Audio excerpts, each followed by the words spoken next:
Bismillahirrahmanirrahim. Assalamualaikum warahmatullahi wabarakatuh.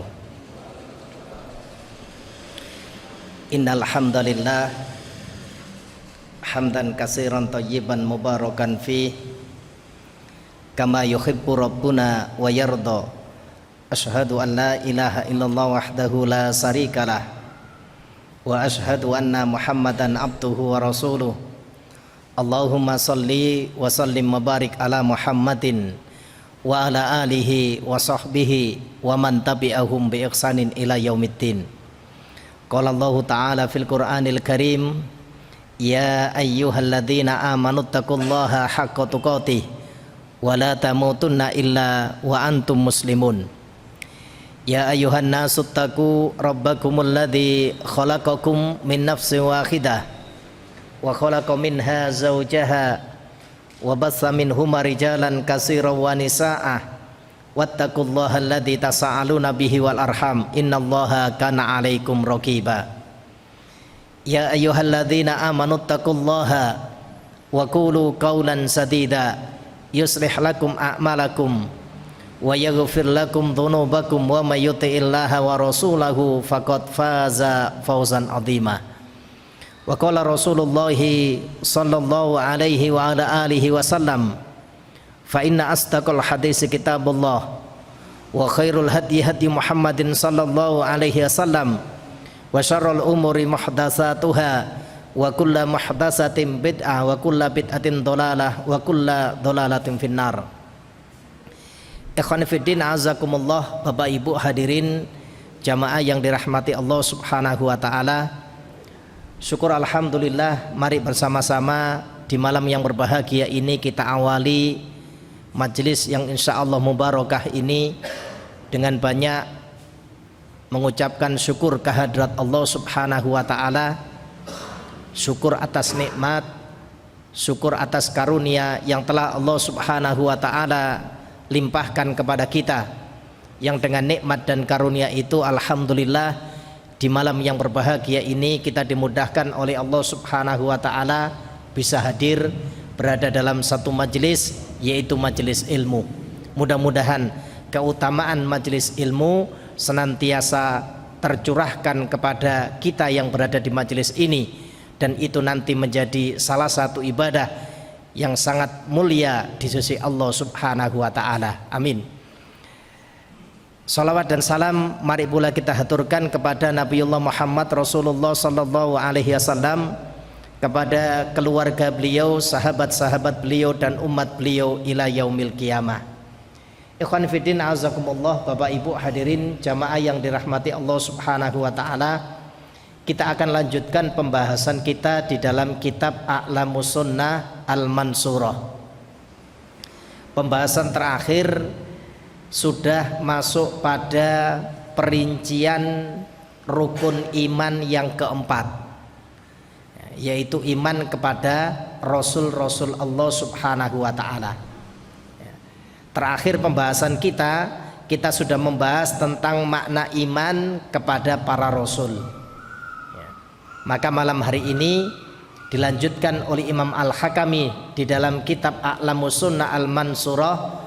Beliau berikan satu pertanyaan, hal ittafaqat da'watur rasul fima ya'muruna bihi wa yanhauna anhu. Kata beliau rahimahullah ta'ala, apakah ada kesamaan antara seruan para rasul dalam hal perintah dan larangan? Khonifidina azakumullah, jadi rasul-rasul yang diutus oleh Allah Subhanahu wa ta'ala dimulai dari zamannya Nabi Nuh alaihi salam dan diakhiri oleh Rasulullah sallallahu alaihi wasallam, apakah seruan mereka itu ada kesamaan dalam hal perintah ataupun larangan? Maka Imam Al-Hakami rahimahullah ta'ala beliau kemudian berikan penjelasan, ittafaqat da'watuhum min awwalihim ila akhirihim ala usulil ibadati wa asasiha.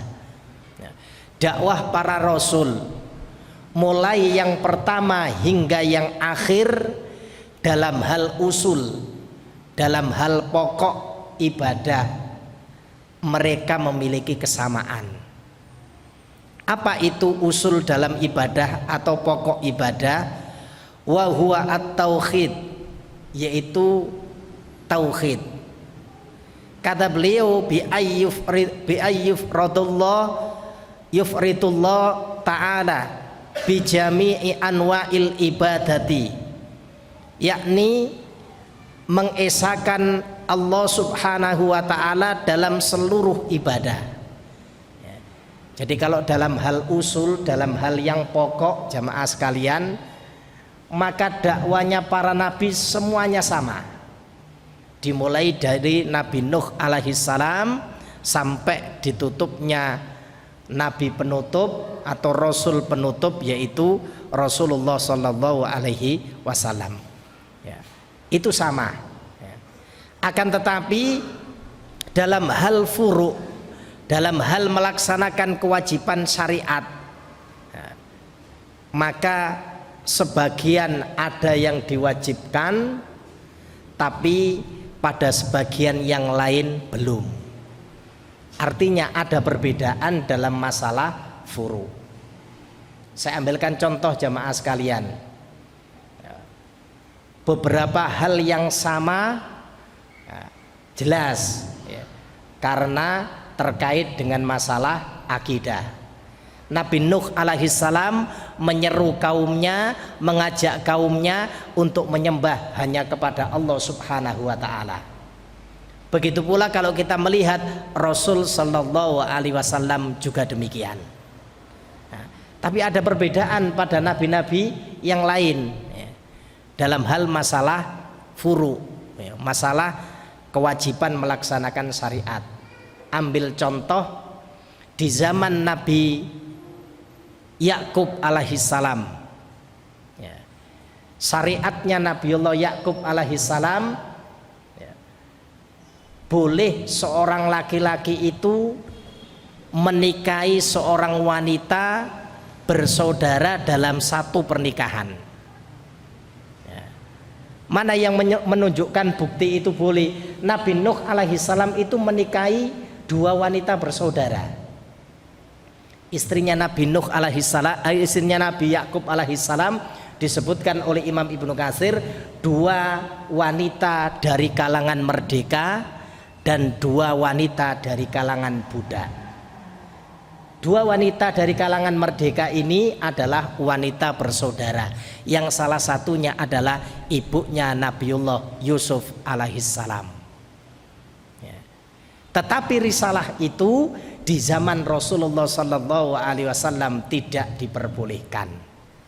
Nah, ada perbedaan, ya, disempurnakan di zaman Rasulullah Sallallahu Alaihi Wasallam.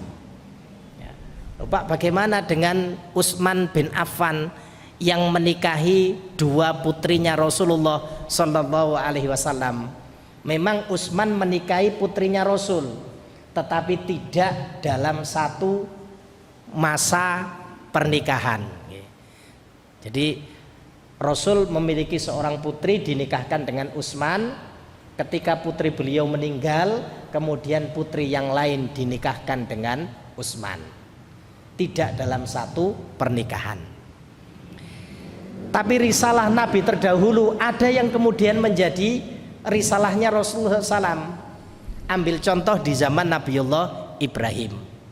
Bagaimana ketika Nabiullah Ibrahim alaihissalam kedatangan tamu.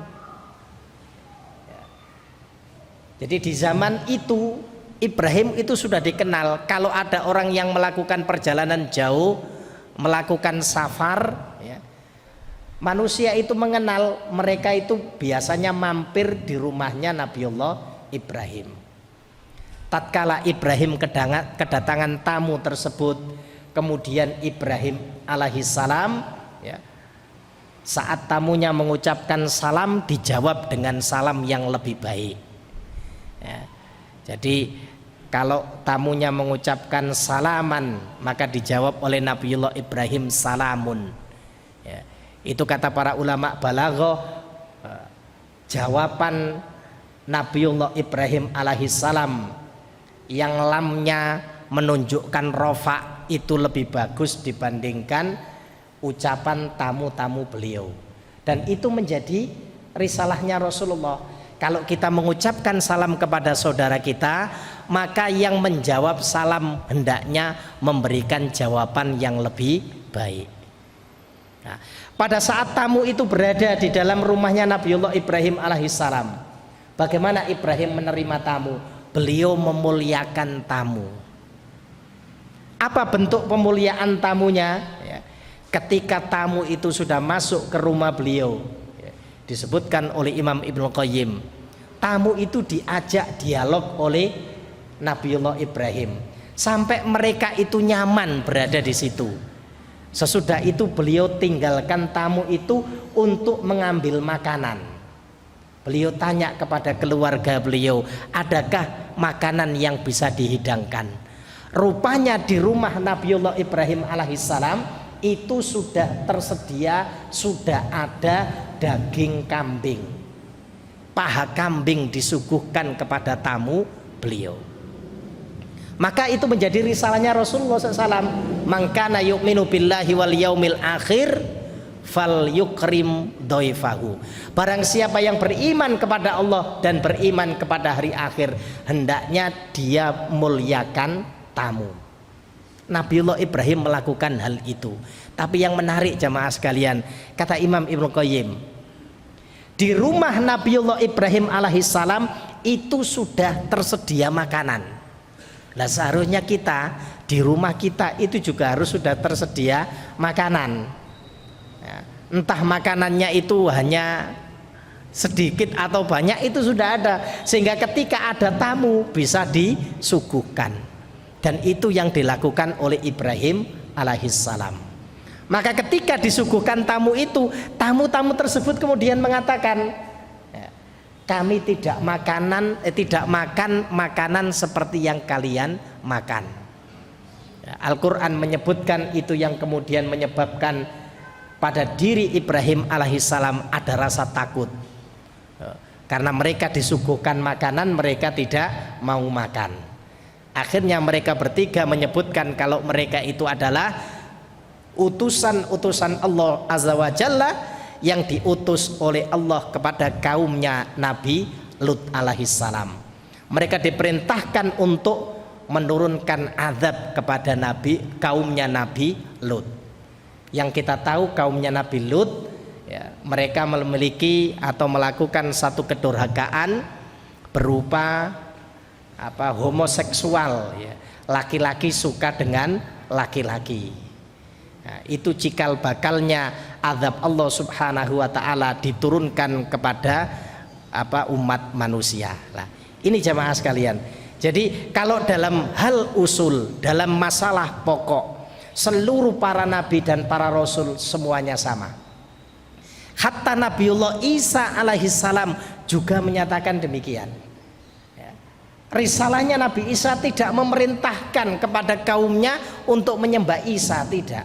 Malah Nabi Isa memanggil, ya Bani Israel, wahai kaum Bani Israel, sembahlah Allah Subhanahu wa ta'ala, Tuhanku dan Tuhan kalian.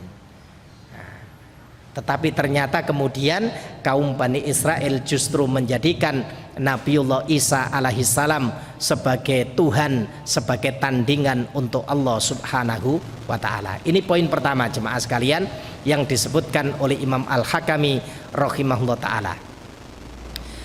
Kemudian pertanyaan yang berikutnya, mad dalilu ala ittifaqihim fi aslil ibadati ad-dzukurah.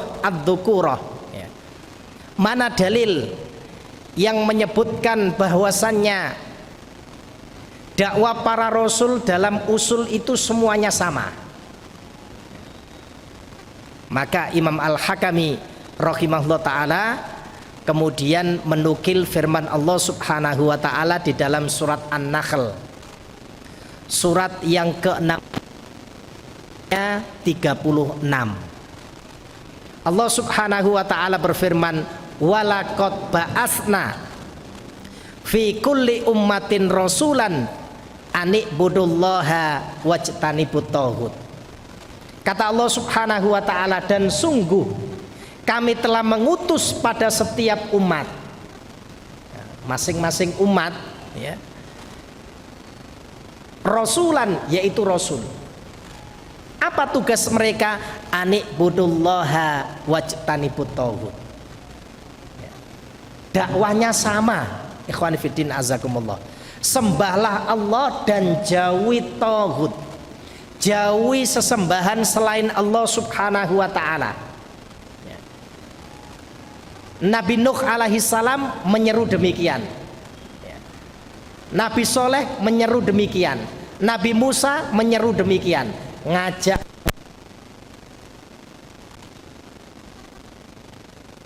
seluruh penyembahan selain Allah Subhanahu wa taala. Satu dalil yang bisa kita lihat di dalam Al-Qur'an. Kemudian dalil yang kedua, firman Allah Subhanahu wa taala di dalam surat Al-Anbiya, surat yang ke-21 ayat yang ke-25. Allah Subhanahu wa taala berfirman, "Wa ma arsalna min qablika mir rasulin illa nuhi ilaihi annahu la ilaha illa ana fa'budun." Kata Allah Subhanahu wa taala, dan kami Allah tidak mengutus belum kamu Muhammad dari rasul-rasul yang sudah diutus itu, illa nuhi ilaihi, kecuali aku wahyukan kepada mereka, annahu la ilaha illa, tidak ada Tuhan yang berhak disembah illa ana, kecuali aku, kata Allah. Fa'budun, maka sembahlah oleh kalian Allah Subhanahu wa ta'ala. Menjadi satu hal yang aneh jamaah sekalian, kalau kita yang mengaku umatnya Rasulullah Sallallahu Alaihi Wasallam kemudian mendakwakan tauhid, itu dianggap sebagai dakwah yang radikal, aneh. Karena dakwah tauhid itu sudah dikenal semenjak zamannya Nabi Nuh alaihissalam. Menjadi satu yang aneh kalau kemudian ketika ada orang yang mendakwakan, mengajak manusia ini ya menyembah hanya kepada Allah, yang mengajak tadi dimusuhi, itu menjadi satu hal yang aneh. Apa yang pernah disinyalir oleh Rasulullah SAW betul-betul terjadi. Sayati alan nasi zamanun, kata Rasul, akan datang kepada kalian satu zaman, la yabqa minal Islam illasmuhu, tidak ada yang tinggal dari Islam ini kecuali nama. Sekarang sudah terjadi jemaah sekalian, orang Islam tapi pobi dengan din Islam, itu berarti kan Islam tinggal nama, apalagi Islamnya hanya Islam di KTP. Berapa banyak kita jumpai keadaan seperti itu. Wala yabqa minal Qur'an illa rasmuhu, tidak ada yang tinggal dari Al-Quran ini, kata Rasul, kecuali bunyi dan hurufnya saja. Maknanya di akhir zaman jamaah sekalian, bukan umat ini tidak bisa baca Quran, banyak yang pinter baca Quran, tapi Quran itu hanya tinggal bunyi dan hurufnya saja, dan itu terjadi. Malah mohon maaf ya, di negeri kita ini semua pemimpin-pemimpin kita ya, semua pejabat-pejabat kita kalau dilantik ya, kalau menerima promosi jabatan itu pakai Quran loh jemaah sekalian. Quran itu diletakkan di atas kepala. Di tempat yang tinggi sudah bagus, itu luar biasa itu. Tapi kekhawatiran Rasulullah SAW itu rasa-rasanya hari ini terjadi. Tidak ada yang tinggal dari Al-Quran kecuali bunyi dan hurufnya saja. Kalau sudah seperti itu, kata Rasul, masajiduhum kharabum minal huda, masjid-masjid itu nanti akan dibangun dengan megah. bangunannya masjid luar biasa baiknya, tapi jauh dari hidayah. Masjid tidak lagi menjadi apa? Center aktivitas kaum muslimin, sudah ndak. Masjid itu didatangi 1 minggu sekali. Apa jamaah? Kalau waktunya Jumatan. Padahal di zaman Rasulullah SAW kegiatan kaum muslimin, kegiatan para sahabat semuanya dilaksanakan di masjid.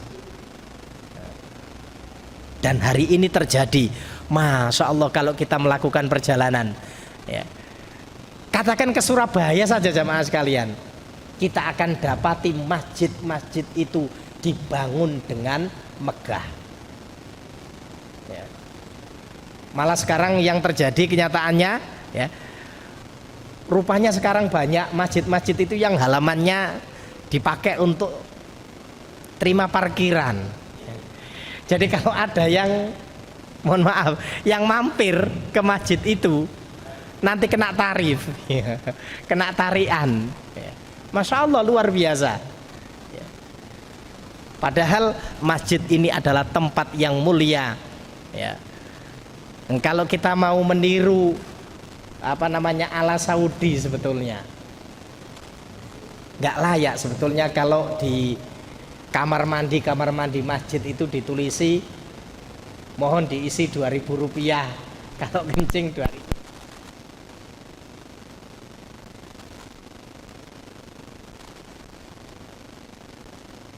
Ya, di Mekah itu sama di Madinah, ya, panjenengan kalau ya ditakdirkan oleh Allah Subhanahu wa taala yang sudah ke sana, yang belum kalau ditakdirkan bisa ke sana, Masjid Nabawi itu di sekeliling masjid itu banyak sekali tempat-tempat yang bisa digunakan, mulai dari Masya Allah luar biasa airnya sudah tidak bayar jamaah sekalian, dan itu ya, tidak 1 atau 2 yang bersihkan, satu tempat itu lebih dari 10 mungkin yang bersihkan.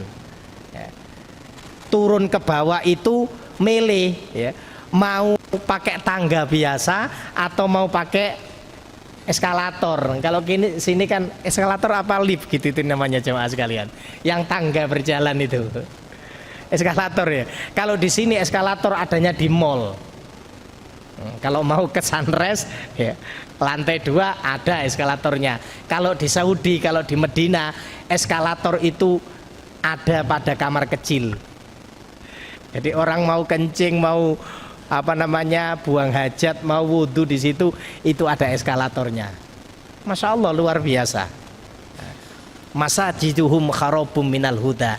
Ya. Jadi kalau nanti Islam itu tinggal nama, kemudian Al-Quran itu tinggal bunyi dan hurufnya saja, Rasul gambarkan bahwasannya yang terjadi itu adalah masjid-masjid dibangun dengan megah tapi jauh dari hidayah.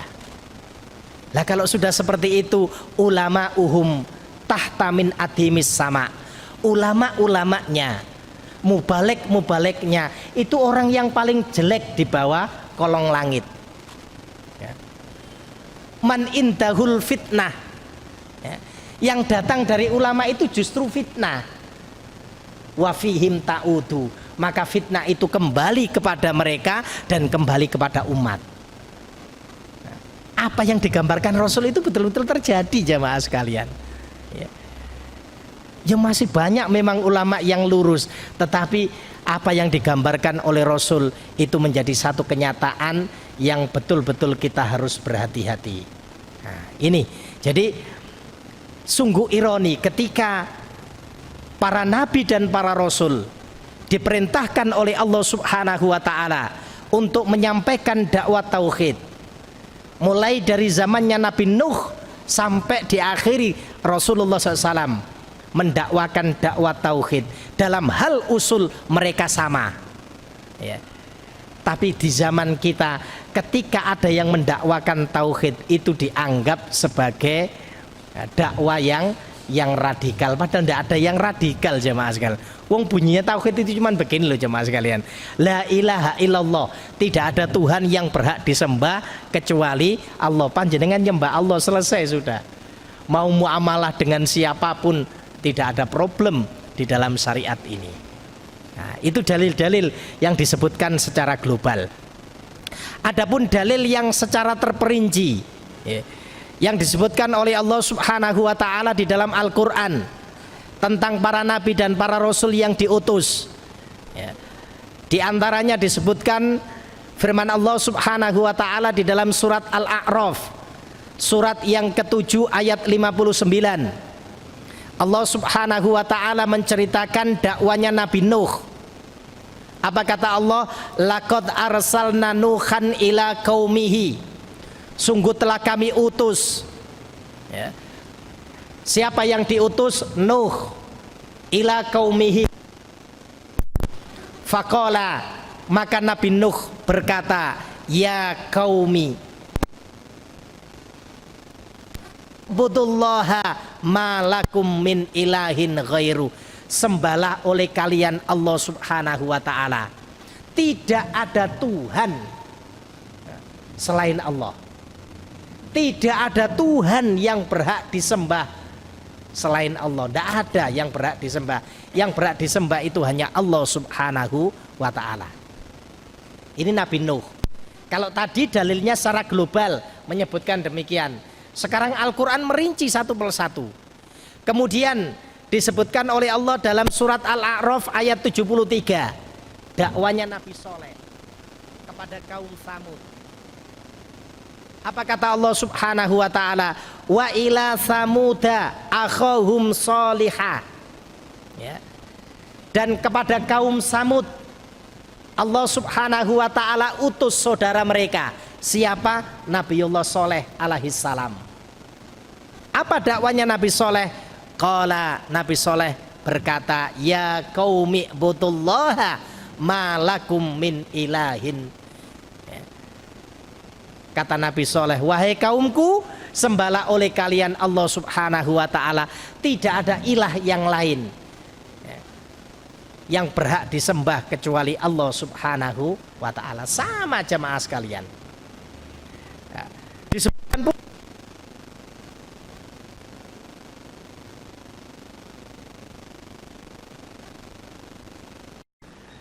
bagaimana Allah Subhanahu wa ta'ala perintahkan kepada Nabi Syu'aib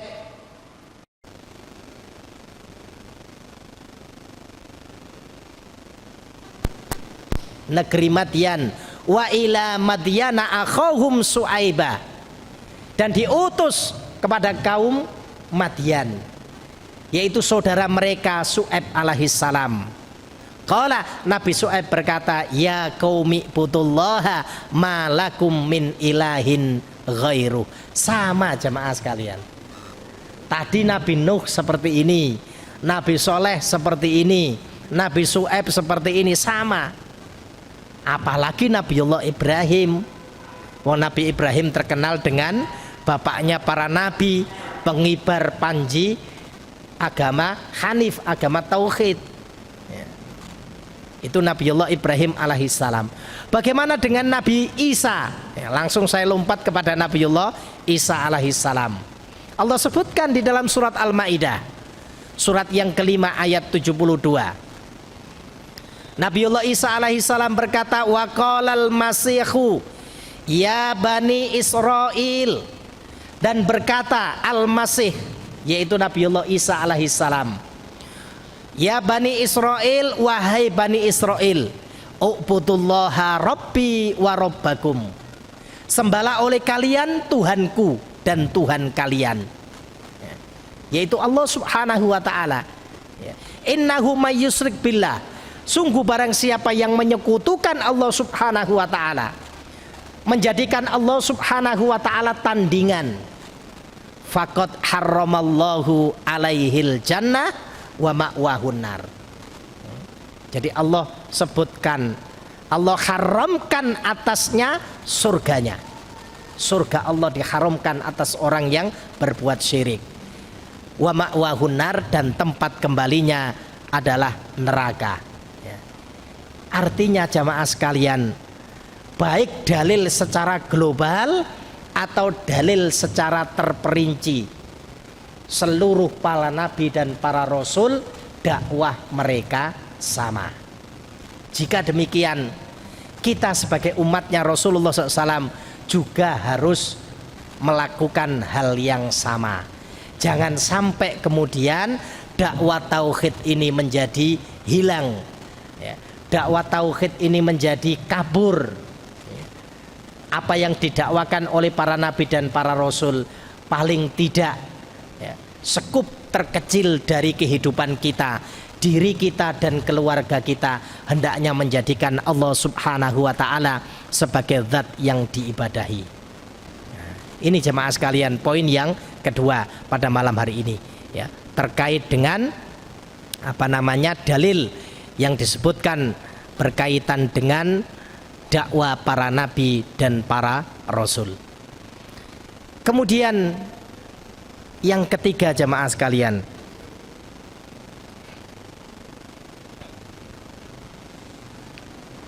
tentang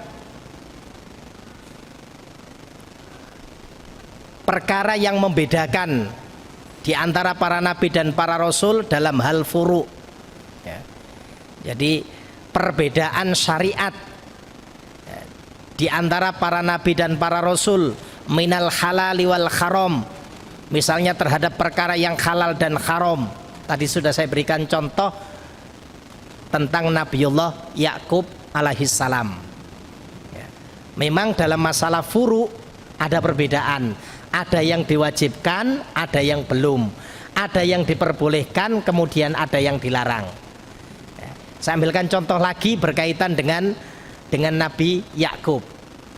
Di zaman Nabi Yakub itu boleh bernazar sesuatu yang halal itu diharamkan, ya. Terdapat dalam satu hadis yang panjang, beberapa orang Yahudi itu datang kepada Rasulullah, ya. Mereka menanyakan kepada Rasul beberapa hal, ya.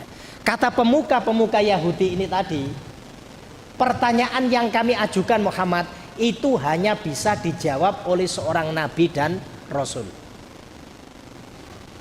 Salah satu pertanyaan terkait dengan Nabi Yakub,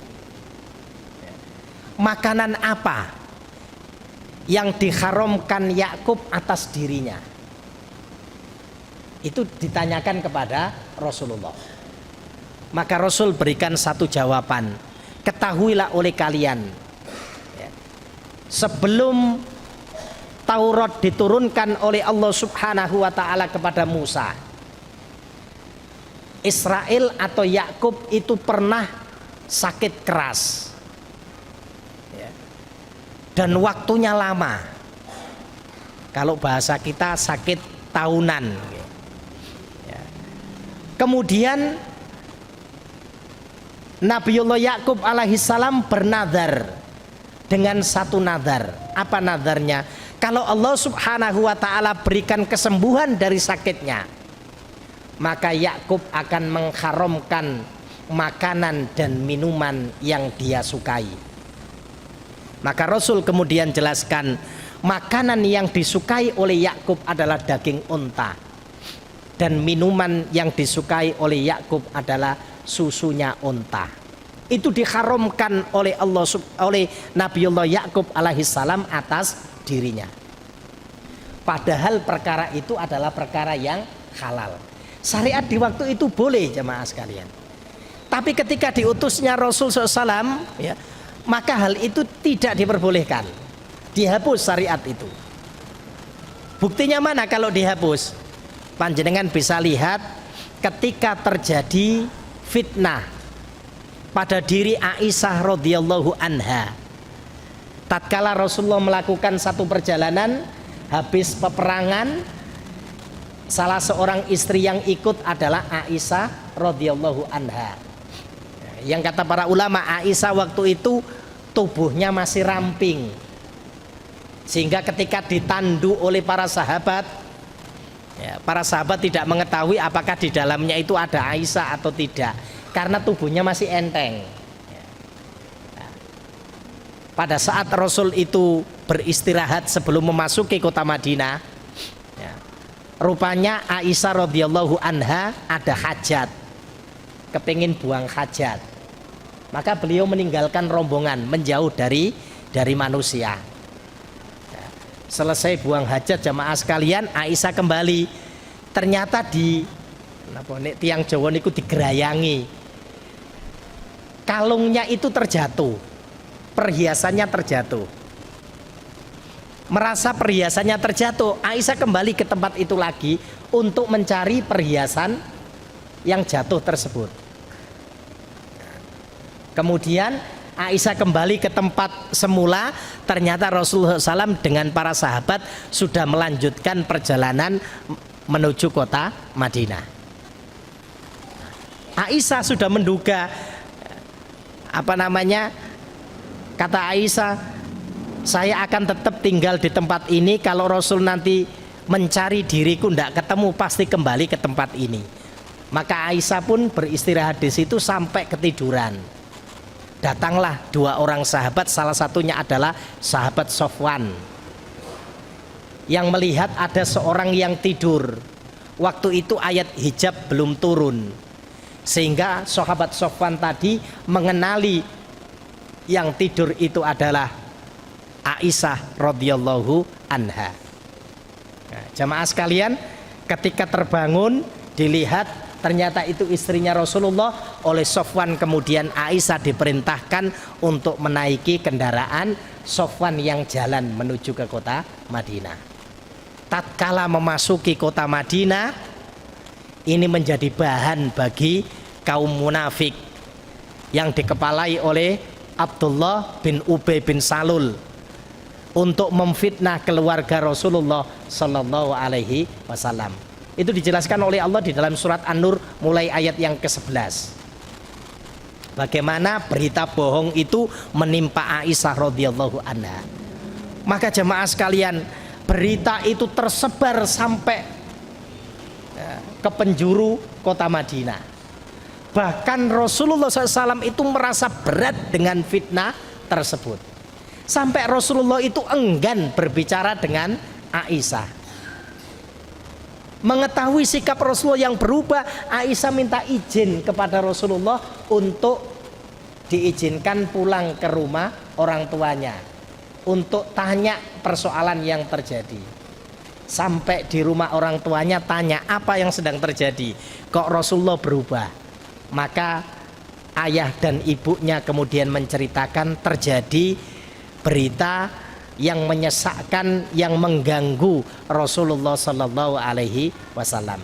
Aisyah pun kemudian menangis. Jamaah sekalian, ternyata salah satu yang menebarkan fitnah tersebut adalah karib kerabatnya Abu Bakar. Seorang yang tiap harinya kebutuhan dia itu dicukupi oleh Abu Bakar.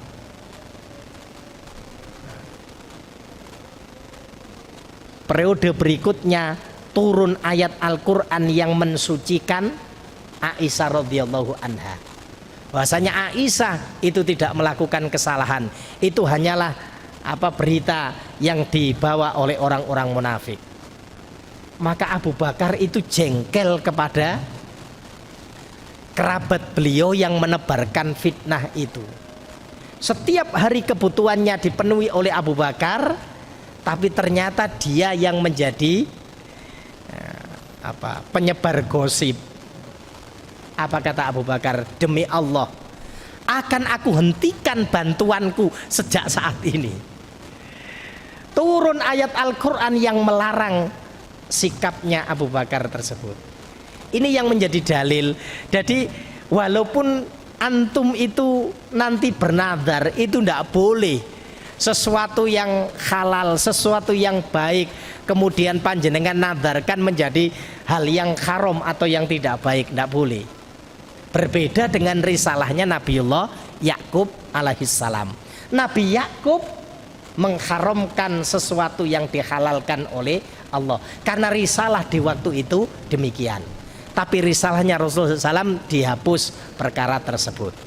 Nah, karena itu di dalam surat Al-Maidah ayat yang ke-48 Imam Al-Hakami rahimahullah ta'ala kemudian menukil ya, likulli ja'alna minkum sir'atau wa minhaja ya. Kata Allah subhanahu wa ta'ala, untuk tiap-tiap umat di antara kamu kami berikan aturan, kami berikan jalan yang terang. Jadi masing-masing umat itu ada aturannya sendiri-sendiri. Dalam hal usul seluruh para nabi dan para rasul sama. Tapi dalam masalah furu ada satu kewajiban yang sudah diwajibkan, yang lain belum. Bahkan ada yang dahulunya diwajibkan, kemudian pada nabi berikutnya hal tersebut dihapus. Nah, ini contoh-contoh yang disebutkan di dalam Al-Quran. Karena itu jamaah sekalian, penting bagi kita ya, kalau kita ini mengaku hamba yang beriman kepada Allah dan Rasulnya, yang mengetahui perkara tersebut ya. Kemudian poin yang berikutnya yang disebutkan oleh Imam Al-Hakami rahimahullah ta'ala ya, berkaitan dengan apakah seluruh para rasul itu dikisahkan di dalam Al-Quran. Jadi kita tahu dalam Al-Quran itu ada kisahnya para nabi dan para rasul. Apakah mereka dikisahkan oleh Allah subhanahu wa ta'ala ya, di dalam Al-Quran ya. Imam Al-Hakami kemudian menukil firman Allah subhanahu wa ta'ala di dalam surat An-Nisa ayat 164. Allah subhanahu wa ta'ala berfirman, wa rusulan qad qasasnahum alaika min qablu wa rusulan lam naksushum alaika ya. Kata Allah subhanahu wa ta'ala, dan kami telah mengutus rasul-rasul yang sungguh telah kami kisahkan tentang mereka kepadamu dahulu, dan rasul-rasul yang tidak kami kisahkan tentang mereka kepadamu. Ini jawaban Al-Quran ya. Jadi walaupun banyak sekali nabi dan rasul ya, bahkan para ulama menyebutkan nabi itu sampai ratusan, begitu pula rasul ya, tidak semua dikisahkan di dalam Al-Quran. Apa faedahnya? Tentu ada faedahnya ya. Tapi kadang-kadang juga Allah kisahkan di dalam Al-Quran supaya kita bisa mengambil hikmah ya. Malah kadang-kadang jamaah sekalian ya, Al-Quran mengkisahkan dia bukan seorang nabi, bukan seorang rasul, tapi hanya orang soleh dikisahkan oleh Al-Quran. Paling tidak kita kenal nama Luqman Al-Hakim ya. Ini orang soleh yang hidup di masa Nabiullah Daud alaihissalam. Bagaimana Luqman Al-Hakim memberikan nasihat-nasihat kepada anak-anaknya, kepada putranya ya. Kalau antum kepingin punya keturunan yang baik, lihat nasihatnya Luqman Al-Hakim. Luqman Al-Hakim tidak menasihatkan putra-putranya agar menjadi orang kaya, enggak. Hanya lihat nanti di dalam surat Luqman. Luqman Al-Hakim tidak menasihatkan anaknya, sudah kamu kerja ya, yang luar biasa supaya nanti hartamu bisa dipakai 7 keturunan, enggak. Tapi apa kata Luqman Al-Hakim? Ya bunayya, wahai anakku, la tusyrik billah, jangan kamu menyekutukan Allah. Inna syirka la dzulmun adzim, sesungguhnya kesyirikan itu adalah kedzaliman yang amat besar. Inti dari kebahagiaan seorang hamba dinasihatkan oleh Luqman Al-Hakim. Itu juga menjadi nasihatnya para nabi dan para rasul. Nanti ikhwan fiddin bisa melihat di dalam surat Al-Baqarah bagaimana Nabiullah Ibrahim alaihissalam berpesan kepada putra-putranya ya. Bagaimana Nabiullah Yakub juga berpesan kepada putra-putranya ya. Jadi Nabi Ibrahim mengatakan, ya, karena Allah Subhanahu wa taala telah memilihkan agama ini untuk kalian. Fala tamutunna illa wa antum muslimun. Jangan kalian mati kecuali menjadi seorang yang berserah diri kepada Allah. Agama ini sudah dipilih oleh Allah untuk kalian. Ya, Nabiullah Yakub juga demikian. Apa yang dikatakan Nabiullah Yakub? Apa yang bakal kalian sembah sesudah aku mati nanti? Jadi putra-putranya Nabi Yakub ditanya begitu. Apa yang kalian sembah sesudah aku meninggal nanti? Maka putra-putranya mengatakan, aku akan menyembah, kami akan menyembah Tuhan yang telah engkau sembah, Tuhan yang telah disembah oleh kakek-kakek kami, Ibrahim, Ismail, Ishak. Jadi disebutkan oleh putra-putranya Nabiullah Yakub, Tuhan yang telah menciptakan kami. Itu di dalam surat Al-Baqarah, kira-kira ayat 140 sekian ya. 43 sampai 45 kalau nggak salah. Nah, itu disebutkan oleh Allah Subhanahu wa taala di dalam surat Al-Baqarah ya. Jadi ada yang dikisahkan. Contoh yang lain jemaah sekalian, bukan seorang nabi, bukan seorang rasul, tapi dikisahkan ya, di dalam surat Al-Kahfi. Kita temukan di sana ada Ashabul Kahfi, beberapa orang pemuda ya, yang jumlahnya tidak ada yang mengetahui. Ada yang menyebut jumlahnya 3, yang keempat adalah anjingnya. Ada yang menyebut jumlahnya itu 5, yang keenam adalah anjingnya. Ada yang menyebut jumlah mereka 7, yang ke-8 adalah anjingnya. Tidak penting kata para ulama kita mengetahui jumlah mereka. Yang penting itu adalah apa yang menjadi i'tiqad mereka, sampai mereka itu menjauhkan diri dari penguasa di waktu itu ya. Diceritakan ternyata pemuda-pemuda itu background keluarganya adalah keluarga yang mampu, keluarga yang kaya. Tapi mereka protes. Mengapa mereka menyembah sesama manusia? Mengapa raja yang ada di waktu itu disembah? Pemuda-pemuda itu kata para ulama, satu dengan yang lain awalnya tidak kenal. Mereka menjauhkan diri dari kebiasaan masyarakat di waktu itu yang menjadikan raja di waktu itu disembah. Sedang duduk-duduk di bawah pohon, seorang pemuda duduk, datang pemuda yang lain diskusi. Ternyata visi dan misinya sama. Makanya kalau visi dan misi sama, itu biasanya terus membentuk organisasi ya, membentuk partai. Sama dengan pemuda ini, awalnya tidak kenal, mereka datang, kemudian datang yang lain, ternyata diskusinya nyambung. Ashabul Kahfi kemudian menjauhkan dari apa yang disembah oleh kaumnya. Di dalam surat Al-Kahfi juga disebutkan seorang soleh yang kita kenal dengan nama Dzulkarnain ya. Saking luar biasanya hidupnya diinvestasikan untuk agama Allah.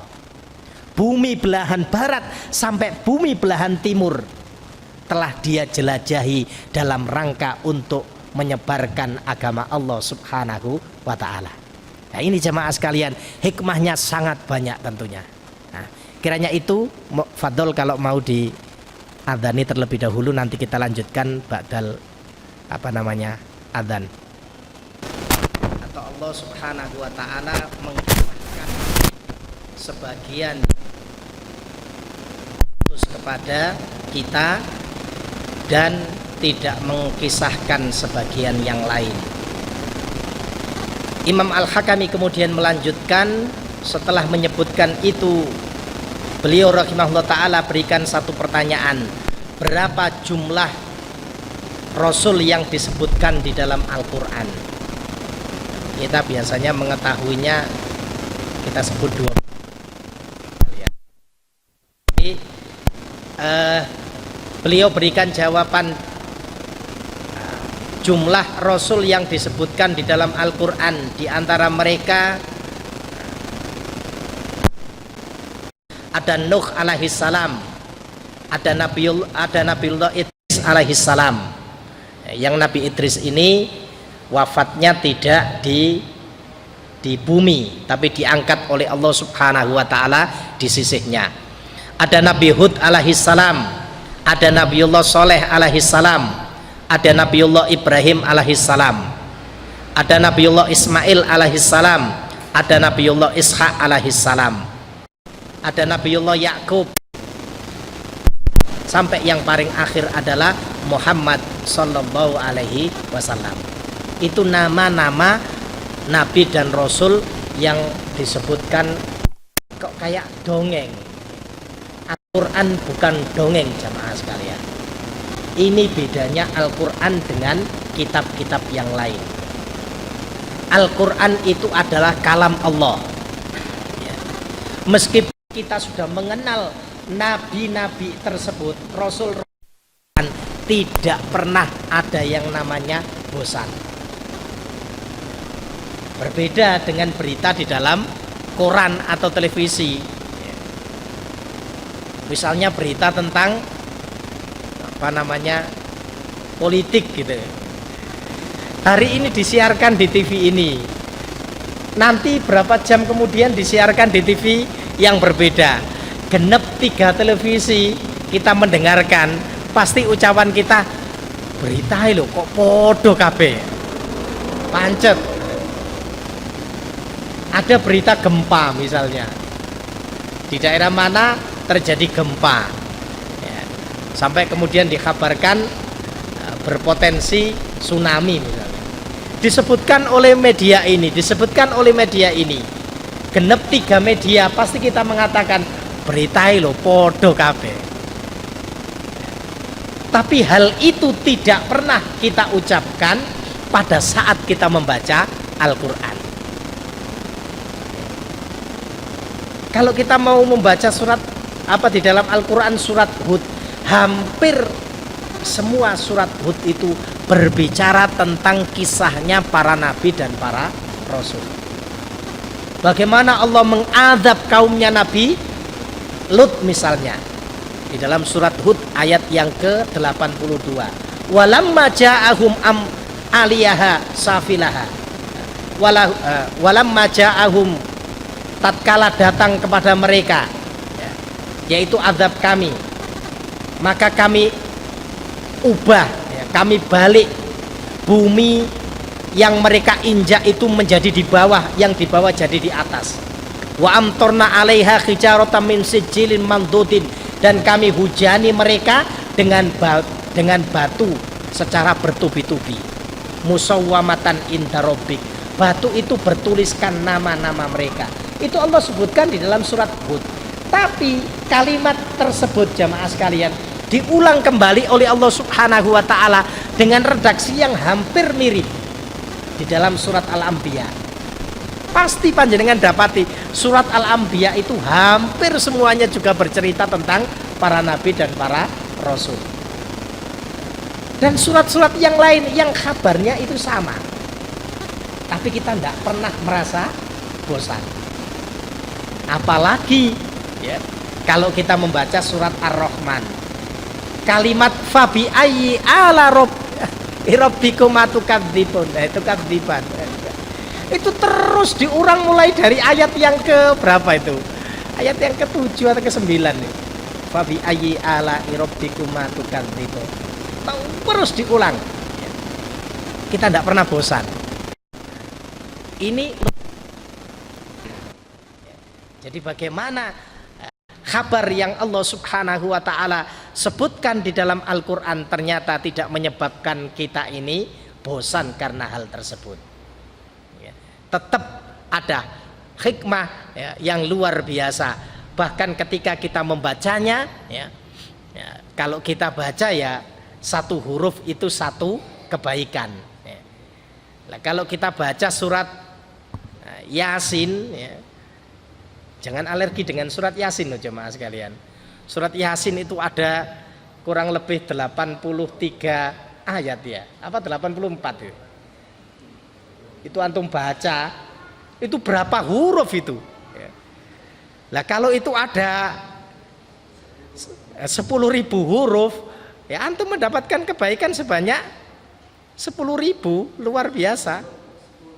Oh, 1 huruf 10 ya. Jumlahnya surat Yasin itu loh jemaah sekalian. Itu kalau ada lebih ya kalau 10.000 huruf. Lah, tinggal dikalikan 10 karena 1 huruf itu 10 kebaikan. Nah, jadi itu apa namanya? Bagaimana Allah Subhanahu wa taala jelaskan kepada kita ya, tentang kisah yang Allah Subhanahu wa taala sebutkan di dalam Al-Qur'an. Jadi nanti silahkan dibaca ya, bagaimana Al-Qur'an ini memberikan kabar kepada kita. Apa yang disebutkan oleh Imam Al-Hakami tersebut itu dinukil atau beliau nukil dari firman Allah Subhanahu wa taala di dalam surat Al-An'am.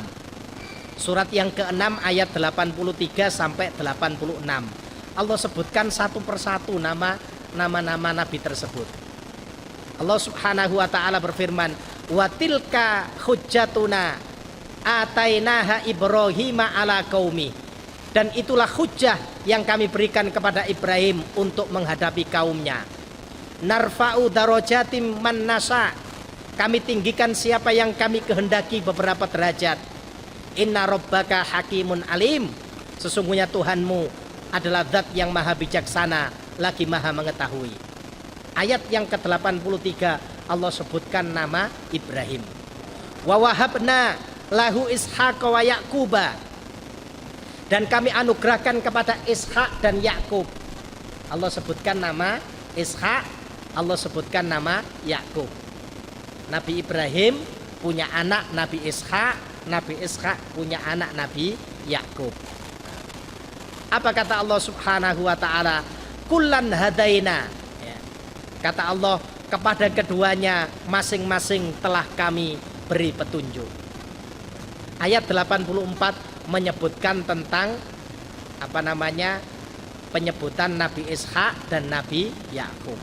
Wa nuhan hadaina min qablu.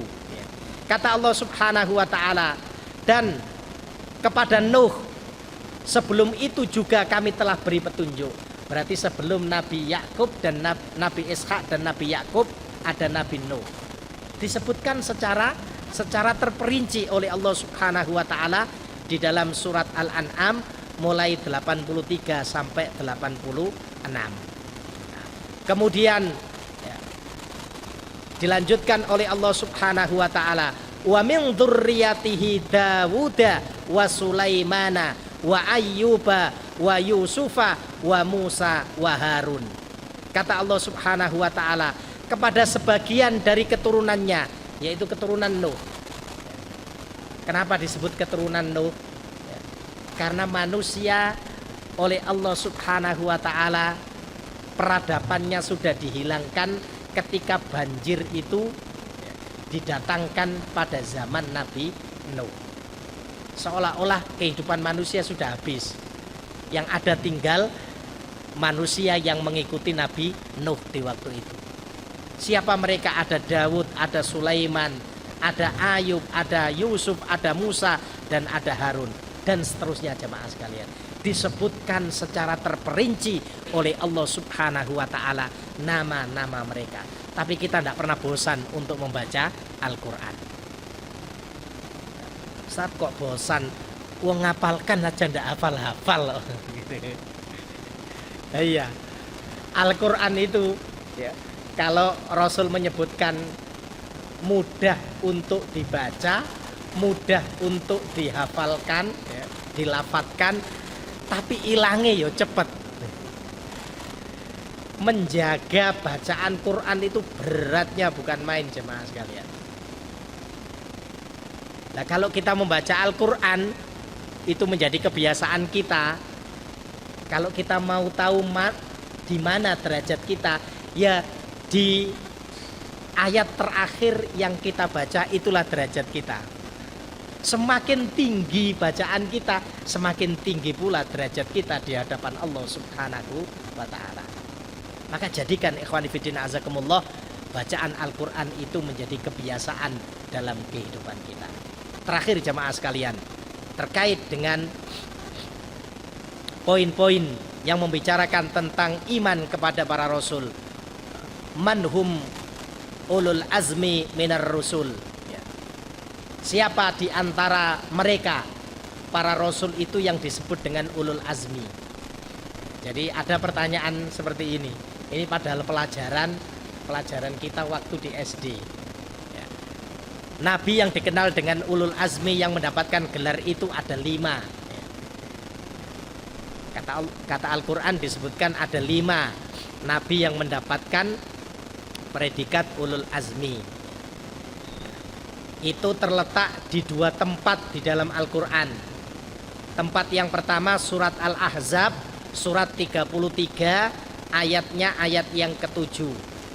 Wa id akhadna minan nabiyyina mitsaqahum wa minka wa min Nuhin wa Ibrahima wa Musa wa Isa bin Maryam wa akhadna minhum mitsaqan ghalidha. Dan ingatlah ketika kami mengambil perjanjian dari nabi-nabi dan dari kamu sendiri. Kamu sendiri ini berarti yang dimaksud adalah Rasulullah SAW. Dan dari Nuh, Ibrahim, Musa, dan Isa. Jadi ini 5 nabi yang disebutkan oleh Allah Subhanahu wa ta'ala di dalam surat Al-Ahzab ayat yang ke-7. Nabi yang khusus diambil perjanjian oleh Allah Subhanahu wa ta'ala. Kemudian tempat yang kedua Allah Subhanahu wa ta'ala sebutkan di dalam surat Asy-Syura ayat yang ke-13.